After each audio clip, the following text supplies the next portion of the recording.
สวัสดีสวัสดีว่าสุขุสุขคนเด้อพี่น้องพี่เขามาเบิ่งคลิปนี้เด้อมื้อนี้น้องกี้มีเรื่องสิมาบอกว่ามื้อนี้เป็นมื้อทำอีทที่น้องกี้ได้เริ่มการเฮ็ดเวียกหลังจากที่น้องกี้พักมาโดนและบางคนก็คือสิบ่ฮู้ว่าน้องกี้เฮ็ดเวียกเกี่ยวกับหยังเนาะน้องกี้เฮ็ดเวียกเกี่ยวกับอาหารเสริมสวยการลงสีผมแล้วก็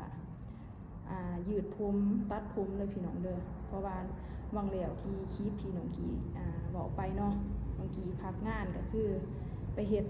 เสริมจมูกมาแล้วก็ได้พักเดือนนึงคุณหมอว่าให้แพ้แห้งซะก่อนแต่ว่าพักแล้วก็ยังได้มาเฮ็ดเวียกคือเก่าเพราะว่าอยู่หานเฮามันขาดสร้างเนาะพี่น้องเนาะน้องกี้ก็ได้มาคือเก่าพอดีเฮ็ดไปเฮ็ดมาทำงานไปทำงานมาพี่น้องพอดีว่าคุณหมอว่าน้องกี้แพ้บ่ทันแห้งดีให้น้องกี้หยุดก่อนเด้อว่าคุณหมอว่าจังซี่น้องกี้ก็เลยจำเป็นต้องพักเวียกอีกช่วงนึงเนาะพี่น้องเนาะแต่ว่ามามื้อนี้น้องกี้มาเฮ็ดเวียกอยู่เด้อพี่น้องเด้อแต่ว่าแพ้ก็บ่ทันได้เช็คอีหยังดอกแต่ว่า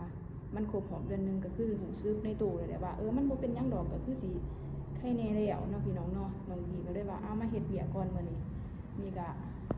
บอนนี้ก็คืออันนั้นบอนเฮ็ดเวียกน้องกี้เด้อพี่น้องเด้อมื้อนี้น้องกี้มาแต่เช้าเพราะว่าพนักงานเพิ่นบ่ทันมา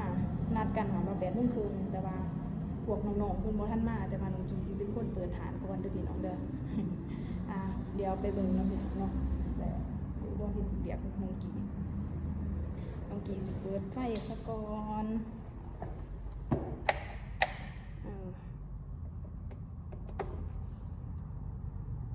ก่อนแล้วกันน้องกี้สิเมียนหานเนาะเมียนหานทาน้องๆเด้อพี่น้องเด้อเพราะว่าพวกน้องๆเพิ่นบ่ทันมาผู้ใดมาก่อนก็คือเมียนหานก่อนเด้อพี่น้องเด้อบ่มีการรอท่ากันน้องกี้ขอเฮ็ดเวียกก่อนเด้อพี่น้องเด้อเดี๋ยวสิมาอัปเดตให้ฟังว่าแต่ละอย่างแต่ละมื้อน้องกี้เฮ็ดหยังแหน่ตื่นเต้นแฮงพี่น้องได้มาเฮ็ดเวียกเพราะว่าพักเป็นเดือนปลายพุ่นน่ะพี่น้องคิดฮอดวันเฮ็ดเวียกเนาะ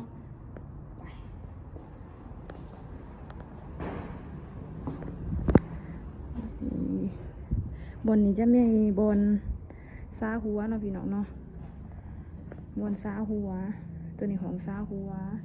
ต่อไปนี่จะเป็นของหน้าแล้วก็เพื่อนครัวด้วยพี่น้องเด้อตัวนี้ของเพื่อนครัวเฮาของซีนั่นแหละเด้สีคุกๆเนี่ยเด้อพี่น้องเด้อเพราะว่าเฮาบ่ทันเหมียนเนาะบนเฮ็ดเวียกน้องกี้หันตั้งอยู่บนกุ้งกับหน้าอาหารนาวัดนาวัดห้องขย่อมเมืองปากเซ่เด้อพี่น้องเด้อแข้งจำปาสักนี่เด้อน้องกี้ใส่เบิ่งหน้าหานี่ก็สิเป็นประมาณนี้เนาะพี่น้องเนาะอยู่ทางนาหุ้นทางใหญ่เลยของเมืองปากเซ่เลยเด้อพี่น้องเด้อ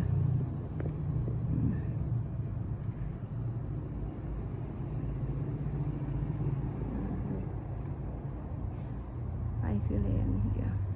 เดี๋ยวน้องกี้ขออนุญาตทำงานก่อนเด้อพี่น้องเด้อเหียนหานก่อนหาน้องๆเพิ่นหานอย่าคุกแห้ง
พี่น้องเอ้ย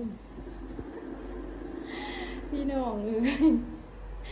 อันนั้นน้องกี้เรียนหานแล้วครึ่งหนึงเนาะพี่น้องเนาะแต่น้องกี้ก็ต้องผิดหวังเนื่องจากว่า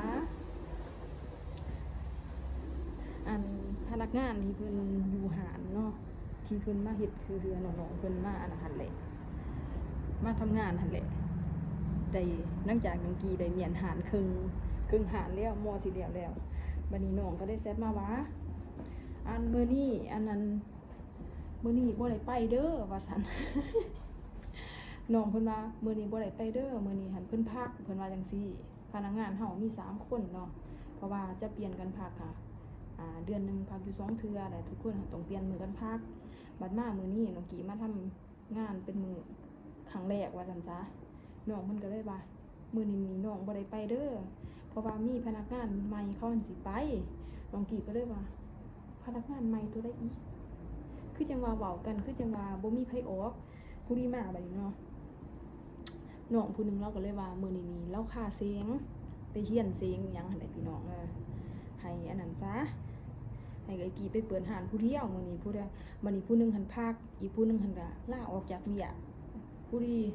น้องกี้มื้อนี้เป็นผู้เดียวที่มาเฮ็ดเวียกมื้อนี้เพราะว่าหัวหน้าก็บ่ทันตื่นเนาะพี่น้องเนาะเพิ่น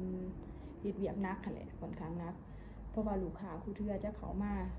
สาหัวหรือว่าเฮ็ดผมก็ช่วงประมาณเที่ยงแล้วผู้เทื่อเนาะพี่น้องเนาะน้องกี้ก็ต้องผิดหวังอีกครั้งเนาะเพราะว่ามาเฮ็ดเวียกมื้อเดียวกะพนักงานบ่มีไผมาเลยแล้วก็ผู้นึงก็ออกผู้นึงก็พักเหลือน้องกี้ผู้เดียวมื้อนี้ สิเป็นจังได๋พี่น้องสิอยู่ต่อหรือสิพอสำนี้หรือว่าน้องกี้ควรกลับเมื่อบ่หรือว่าจังได๋หัวหน้าก็บ่ได้แจ้งเนาะว่ามื้อนี้พักบ่หรือว่าจังได๋หัวหน้าก็บ่ทันว่าจังไดว่าน้องกี้ก็สิรอท่าเนาะว่าหัวหน้าเพิ่นสิให้เมื่อบ่หรือว่าน้องกี้ก็คันเพิ่นว่าจังได๋น้องกี้ก็จำเป็นเปิดร้านคนเดียวแหละลูกค้ามาแล้วจังได้เอื้อนหัวหน้าเนาะเพิ่นมาซอยอีกเทื่อนึงมาเฮ็ดเวียกมื้อแรกก็ผิดหวัง3เพื่อนร่วมงานบ่มาแล้วก็ลาออกผู้นึงพี่น้อง เมียนหานพี่น้องเมียนหานผู้เดียวล้างห้องน้ำถ้วยบ่ทันล้างเลยพี่น้องเด้อกำลังถูแล้วก็ปัดยังหน้าหานอีกว่าจังได๋เดี๋ยวน้องกี้สิอัปเดตสู่ฟังอีกเทื่อนึงเด้อพี่น้องเนาะตอนนี้ขอตัวเฮ็ดเวียกอีกก่อนเทื่อนึงเนาะพี่น้องเนาะให้น้องกี้เฮ็ดเวียกอีกก่อนเพราะว่าพี่มันก็สิป่วยๆเนี่ยเด้อพี่น้องเด้อดูดิบ่เฮ็ดเวียกน้องกี้มันก็สิเปื้อนๆแน่นี่บ่ทันเมียนแล้วก็บ่ทันถิ่มเนาะอันนี้ผ้าแพร่ก็บ่ทันซักพี่น้องบ่ทันซักอันนั้นบ่อนเขาสาหัวบ่อนลูกค้าเพิ่นสาหัวก็บ่ทันได้ล้างเนาะพี่น้องเนาะเด้จอก็บ่ทันได้ล้างน้องกี้หันมีแต่ปัดแล้วก็ถูแล้วก็ล้างห้องน้ำเมื่อกี้นี่กำลังสิเก็บเศษขี้เหงื่อนี่ว้ายเมื่อย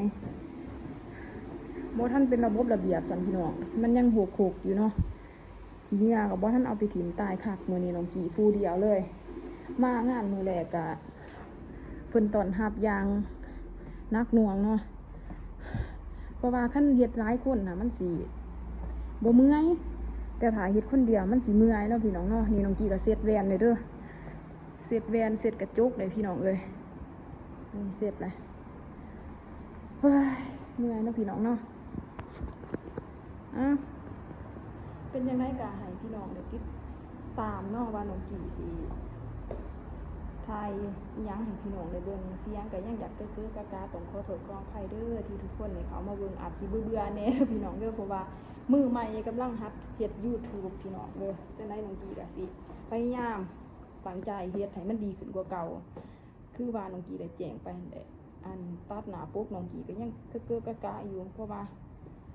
มันต้องได้เรียนได้แอบใหม่เบิดหั่นน่ะพี่น้องน้องกี้ก็พยายามเฮ็ดให้ได้อยู่สิเฮ็ดให้ได้เนาะพี่น้องเนาะมันบ่มีไผเก่งแต่มันก็บ่มีไผเป็นตั้งแต่เกิดเนาะพี่น้องเนาะจังได๋ก็เป็นให้กำลังใจน้องกี้นี่เด้อพี่น้องเอ้ยว่าน้องกี้สิรอดบ่งานนี่ หรือสิได้อาจเปลี่ยนงานใหม่หรือสิว่าจังได๋ก็ให้ทุกคนติดตามน้องกี้นี่เด้อพี่น้องเด้อมือใหม่หัดทำ YouTube พี่น้องเอ้ยวันนี้น้องกี้ก็ขอลาไปก่อนเนาะแล้วพบกัน EP ต่ ต่อไปเด้อพี่น้องเด้อน้องกีสิอัปเดตสู่พังเนาะพี่น้องเนาะไปแหละบ๊ายบายสบายดีแล้วเจอกันใหม่คลิปหน้าเด้อพี่น้องเด้อ